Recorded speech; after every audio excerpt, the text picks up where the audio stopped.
Video பார்க்குற எல்லாருக்கும் வணக்கம் நண்பா. ப்ராக் லெஸ்னர் இதுக்கப்புறமா ரெஸ்லிங் கெரியரில் சண்டையே போட முடியாது அப்படிங்கிற மாதிரி ஆயிடுச்சு. கோடி ரோட்ஸுக்கு ஒரு பிக்கஸ்ட் இன்ஜுரி ஆயிருக்கு தான்.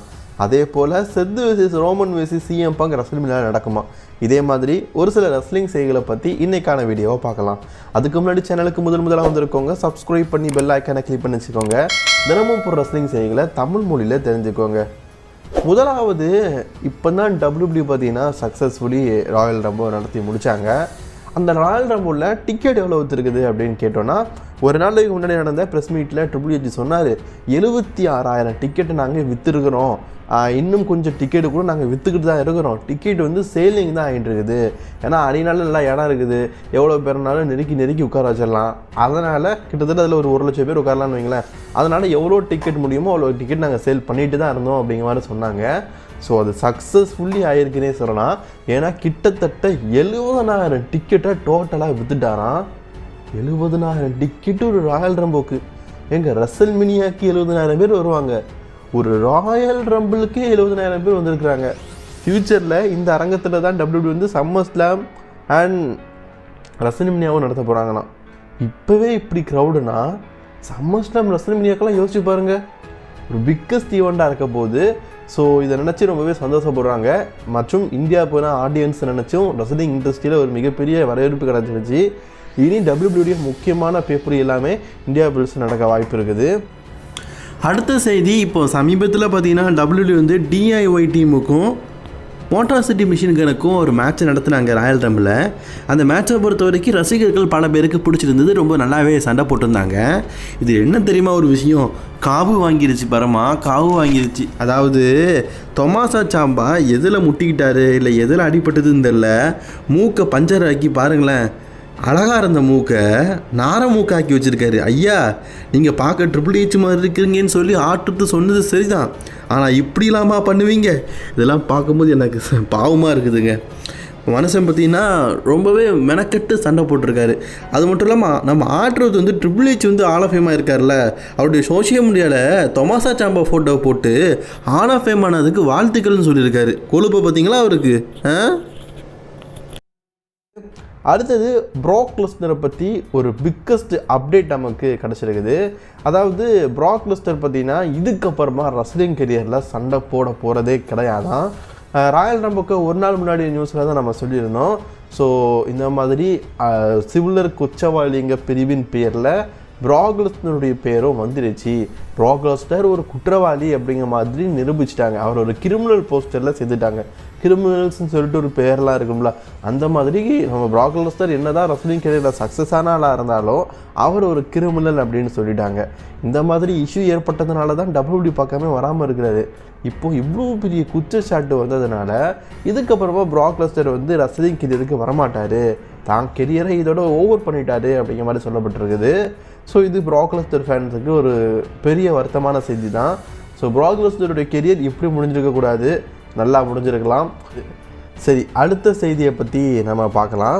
இப்போது கெவின் ஓவன்ஸுக்கும் கோடி ரோட்ஸுக்கும் நடந்த மேட்ச்சில் கெவின் ஓவன்ஸ் வந்து உயிரை பணையை வச்சு ஒரு சில மூமெண்ட்டெல்லாம் பண்ணியிருப்பார். அதுலேயும் குறிப்பாக கெவின் ஓவன்ஸை தலையில் தூக்கி போட்டு அந்த அந்த ஸ்டீல் ஸ்டெப்பு லேடரு அதோடைய மண்டை உடஞ்சி அதுக்குள்ளே போயிருக்கும். அதுலேயும் அவர் கொலவெறி தினத்தில் மண்டையெல்லாம் ரத்தமாக இருக்கிற மாதிரிலாம் கட்டியிருப்பாங்க. அதெல்லாம் ஒரு சில ஃபேக் மூமெண்ட் யூஸ் பண்ணியிருக்கலாம் WWE. ஆனாலும் அதை ரொம்பவே பயங்கரமாக பக்காவாக பண்ணார். கெவின் ஓவன்ஸை தவிர்த்து இந்த மாதிரி ஒரு ரோலை எவனும் பண்ண முடியாதுடா, கெவின் ஓவன்ஸ் இந்த பெஸ்ட்டு தான், பெஸ்ட்டுனா கெவின் ஓவன்ஸ் தான் அப்படிங்கிற மாதிரி பாராட்டியிருக்காங்க. ஆக்சுவலி கெவின் ஓவன்ஸுக்கு திறமைகள் நிறைய உண்டுங்க. இந்த மாதிரி செம்மையாக நிறைய விஷயங்கள் பண்ணுவார். WWE தான் அவரை ஒழுங்காக யூஸ் பண்ணல. கெவின் ஓவன்ஸை பொறுத்த வரைக்கும் மல்டிபிள் டேலண்ட் இருக்கிற ஒரு மல்டிபிள் பர்சன். என்ன வேணால் பண்ணுவார். ஹீல் வேணுமா ஹீல் இருக்குது, ஃபேஸ் வேணுமா ஃபேஸ் இருக்குது, ஃபேமிலி டைமாக வேணுமா அதுவும் இருக்குது, வேறு எதாவது வேணுமா அதுவும் இருக்குது. அப்படிங்கிற மாதிரி வச்சுருக்கிறது தான் கெவின் ஓவன்ஸ்.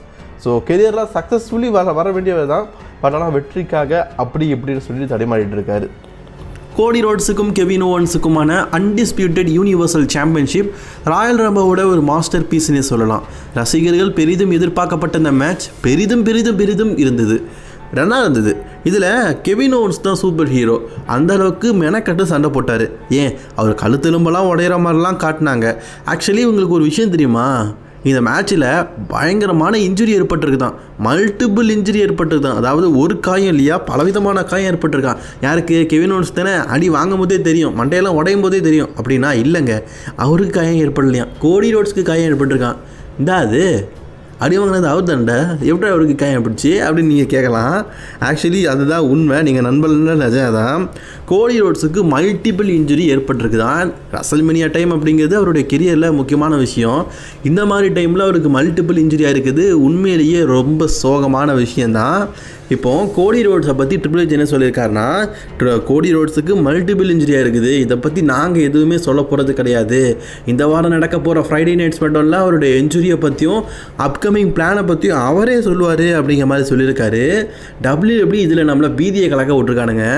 ஏன்னா கோடி ரோட்ஸ் வர்சஸ் ஜான்சினா ஃபேன்ஸ் மத்தியில் மைண்டில் ஃபிக்ஸ் ஆகிடுச்சு. ரசல்மேனியாவில் கோடி வர்சஸ் ஜான்சனாக்கு பதிலாக அந்த சாம்பியன்ஷிப் வேற ஒருத்தர் வச்சிருந்து அதில் ஜான்சனா மோதினா நல்லா இருக்காது. ஏன்னா ஃபேன்ஸோடைய மைண்டில் ஃபிக்ஸ் ஆகிருக்கிறது கோடி versus China for the undisputed universal championship match.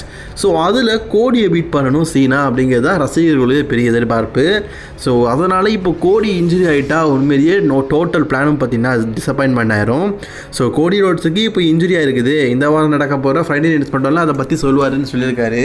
Maybe ஒரு சில காயங்கள், சின்ன சின்ன காயங்கள் ஏற்பட்டால், போன வருஷம் எப்படி நம்ம செத்ராலன்ஸ் ஐயா ஒரு சில நாட்கள் ரெஸ்ட் எடுக்க போகிறேன் அப்படின்னு சொல்லிட்டு போயிட்டு ரசல்மேனியாவில் வந்து சாம்பியன்ஷிப் டிஃபெண்ட் பண்ணார்ல, அந்த மாதிரி வேணால் நடக்க வாய்ப்பு இருக்குது. ஸோ அதுக்கப்புறமா ஜே ஊசோ இப்போதைக்கு ராயல் ரம்பிள் வெற்றி பெற்றார்.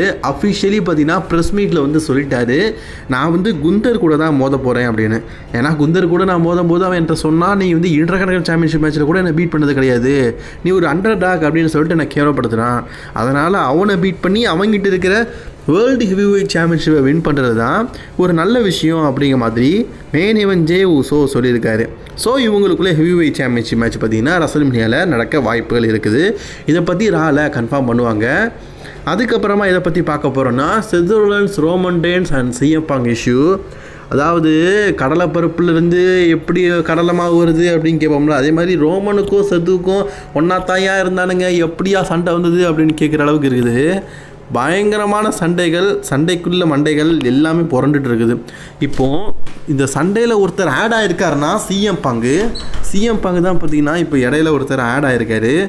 ஆக்சுவலி சண்டை அப்படிங்கிறது ரோமனுக்கும் சிஎம் பங்குக்கும் கூட இல்லை, செத் ரோலன்ஸுக்கும் சிஎம் பங்குக்கு தான். ரோமன் ரெய்ன்ஸ் இதில் ஆட் ஆகிருக்காரு. இப்போ 3 பேருக்கும் ஒரு ஆட் ஆகி ராயல் ரம்பிள் ஒரு மிகப்பெரிய கான்ட்ரவர்சி உண்டாக்கியிருக்கிறாங்க. ஏன்னா ரோமனையும் செத்தையும் எலிமினேட் பண்ணது சிஎம் பங்கு. கீழே வந்ததுக்கப்புறமா செத் ரோலன்ஸ் வந்து சிஎம் பங்க் அட்டாக் பண்ணியிருக்காரு. அதை விட பயங்கரமாக செத் ரோலன்ஸ் வந்து ரோமன் ரெய்ன்ஸையும் அட்டாக் பண்ணியிருக்காரு. இந்த அளவு கொடூரமாக செத் ரோலன்ஸ் வந்து ரோமன் ரெய்ன்ஸ் அட்டாக் பண்ணதுக்கு கண்டிப்பாக ரோமன் ரெய்ன்ஸ் பழி வாங்குவார், அதுக்கு ரிவெஞ்சிங்காக எதாவது பண்ணுவார். அதை பற்றி பால் ஹெமன் இந்த வாரம் ஸ்மாக்டவுனில் ஏதாவது சொல்லுவார்னு சொல்லிட்டு கண்டிப்பாக நம்ம எதிர்பார்க்கலாம். இப்போது ஃபேன்ஸோடைய டோட்டல் மைண்ட் செட் என்னென்னா, எப்படி உங்களுக்குள்ளே ரசல்மேனியாவில் மேட்ச் வைக்க போகிறாங்க. இவ்வளோ நாள் வந்து சிஎம் பங்குக்கும் ரோமன் ரெய்ன்ஸ் தான் மேட்ச்னு சொல்கிறாங்க. இது அப்படியே சேஞ்ச் ஆகி பழையபடி செத் ரோலன்ஸுக்கும் சிஎம் பங்குக்கும் ஒரு மேட்ச் நடக்குமா அப்படிங்கிறது ஒரு கேள்விக்குறியாக இருக்குதான். அல்லது செத் ரோலன்ஸுக்கும் ரோமன் ரெய்ன்ஸுக்கும் மேட்ச் வைப்பாங்களா அப்படிங்கிறது ஒரு கேள்விக்குறியாக இருக்கான்.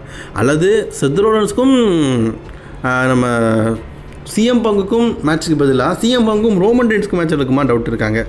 இதில் மெயினான விஷயமே நம்ம செத் ரோலன்ஸ் வந்து பால் ஹெமனை பார்த்து மிடில் ஃபிங்கர் காட்டினது தான். நீ என்ன வேணால் பண்ணிக்க, நான் அவனை அடித்து சாகரிப்பேன் அப்படிங்கிற மாதிரிலாம் பங்கமாக கலாய்ச்சி விட்ருப்பாரு. இப்போது ரஸ்லிங் வட்டாரத்தில் தவிர்த்து ஃபேன்ஸ் மத்தியில் என்ன சொல்லிட்டு இருக்காங்கன்னா, இவங்க 3 பேருக்குள்ள மேபி ட்ரிபிள் த்ரெட் மேட்ச் நடக்கலாம்ல ப்ரோ, ட்ரிபிள் த்ரெட்டாக இவங்களுக்குள்ள ஒரு மேட்ச் இருந்தால் நல்லா தானே இருக்கும்னு. இவங்களுக்குள்ள ஒரு ட்ரிபிள் த்ரெட்டாக ஒரு மேட்ச் நடந்தால் நல்லா தான் இருக்கும். பட் ஆனால் ஒரு சாம்பியன்ஷிப்புக்காக ஒரு 3 பேர் விளையாடுறது அப்படிங்கிறது வேறு. 2 பேருங்கிறது 2 பேரோட ரிவெஞ்சிங்க ஏற்கிற மாதிரி சண்டை போடுறாங்க, ஓகே. பட் ஆனால் ஒரு சாம்பியன்ஷிப்பை வச்சு ட்ரிபிள் த்ரெட்டாக நடக்கிறதுக்கும் நார்மலாக நடக்கிறதுக்கும் நிறைய டிஃப்ரென்ஸ் இருக்குது.